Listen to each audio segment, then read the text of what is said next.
In the male community, cheerleading is a very quote-unquote gay thing, and many men claim they would rather play football than be on the sidelines cheering on the team.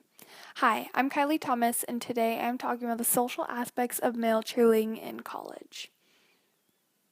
In the 1800s, cheerleading became closely tied to American football, and the first squad in cheerleading was formed by Princeton as a male pep club.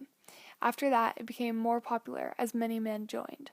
It wasn't until the 1940s that women were allowed to join and came in large numbers wanting to be cheerleaders. And the reason they were finally allowed to participate on the cheerleading squad was because many of the men were enlisted to fight in World War II. After that, it decreased for the male population to be on a cheer squad, leaving women to fill their places when they went off to war. Why did an all-male sport become so prejudiced of men joining the team again? In this day and age, men are beginning to go back to the comforts of cheerleading as it is still stereotyped in high school, but college is a very different story. In college, the male cheerleaders are a big part of the squad. Because you are a male cheerleader, you will stand out no matter where you go. The boys make appearances and perform at pep rallies, games, and local events. People will recognize you on campus, in the community, and out at night. It will always be expected of the male cheerleaders to present himself in a very professional manner. Once named a college cheerleader, you are put on a higher level and the standards are raised. So they must act like an adult with and without their cheerleading uniform on. They are the bases to this sport.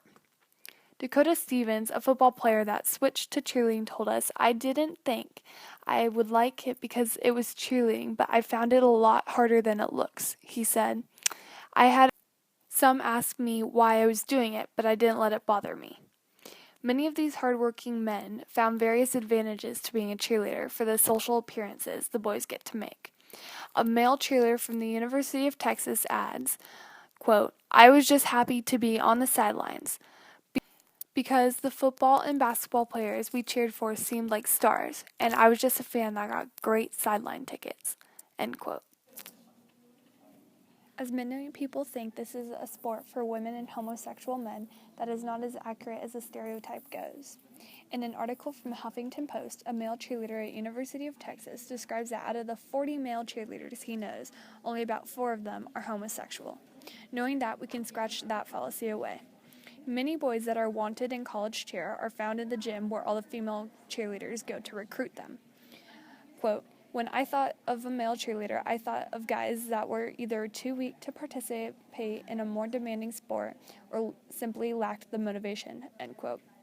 Jordan Loudley, a University of Texas cheerleader, explains, quote, "After becoming a cheerleader myself, I found that these assumptions to be completely false.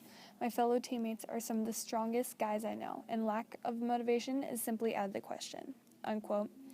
In an essay I read by Laura Grindstaff, she talks about the male cheerleaders in a particular way to try to distance themselves from feminine elements of cheerleading because they want to avoid being perceived as gay. The gender politics at work here illustrate both the flexibility of gender categories and the limits of flexibility, as gender boundaries are redrawn between what gets to count as a sport as what does not. And as the cheerleading simultaneously challenges and reinforces the notation of sports as a male preserve. A female cheerleader that was quoted in an article on HuffingtonPost.com, Jessica Rentschler, admits that a stigma remains at some conference schools that competitive cheer is womanly. Quote, "This is an ongoing battle, but at these co-ed schools, we're winning," she said. "The guys may get hassled a little bit at first, but they are strong enough to laugh it off and say, 'You come try it. When you can do what I do, then you can laugh at us.'" As many believe that barely any males participate in cheerleading, that isn't even close to the truth. Estimates show that about 97% of modern cheerleading participants are female, but at the college level, cheerleading is more of a co-ed sport, leaving the stats to be about a 50-50 split. Male collegiate cheerleading is unquestionably stereotyped, but in the end, masculinity and femininity are performed side by side in collegiate cheerleading. Thank you for listening to our podcast series about high school and college male cheerleading and the social aspects of them. This is Kylie Thomas, and be kind to one another.